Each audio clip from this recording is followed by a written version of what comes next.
How to make image transparent on Canva. Hello and welcome to Quick Guide. I'm up with another quick and easy tutorial video on how you can make your image transparent on Canva.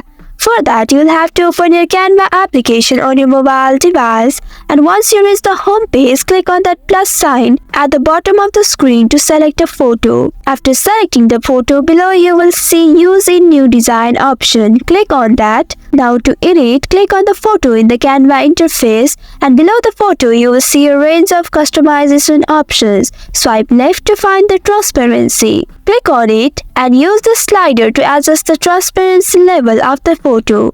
Once you are satisfied with the level of transparency, you can download the photo by clicking on the download button at the top right corner, and it will be downloaded in your gallery. That's all for today's video. Thanks for watching till the end. If you found this video helpful, don't forget to like, share and subscribe the channel. Also hit that bell icon to get notifications on more such helpful tutorials. See you in the next video. Stay connected.